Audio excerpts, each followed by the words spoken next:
অন্তর্বর্তী সরকারের তথ্য সম্প্রচার মন্ত্রণালয় এবং ডাক, টেলিযোগাযোগ ও তথ্য প্রযুক্তি মন্ত্রণালয়ের উপদেষ্টার পদ থেকে পদত্যাগ করেছেন মোহাম্মদ নাহিদ ইসলাম। মঙ্গলবার দুপুরে প্রধান উপদেষ্টার কার্যালয় সূত্রে এ তথ্য জানা গেছে। এদিকে দুপুরে প্রধান উপদেষ্টার বাসভবন যমুনায় একটি বৈঠক শুরু হয়। দুপুর 2:30টার দিকে যমুনার সামনে এই বৈঠকের বিষয়ে সাংবাদিকদের জানানো হবে বলে প্রেস উইং থেকে জানানো হয়েছে। বৈষম্য বিরোধী ছাত্র আন্দোলন ও জাতীয় নাগরিক কমিটি নতুন রাজনৈতিক দল গঠন করছে। এই দলে আহ্বায়ক হিসেবে থাকার কথা রয়েছে নাহিদ ইসলামের।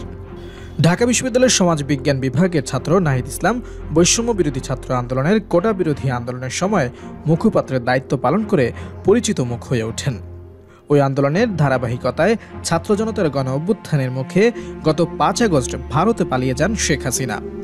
এর 3 দিনের মাথায় 8 আগস্ট অধ্যাপক মোহাম্মদ ইউনূসের নেতৃত্বে অন্তর্বর্তী সরকার গঠিত হয়। সে সরকারে উপদেষ্টা হন নাহিদ ইসলাম ও বৈষম্য বিরোধী ছাত্র আন্দোলনের আরেক সাবেক সমন্বয়ক আসিফ মাহমুদ সজীব ভুঁইয়া।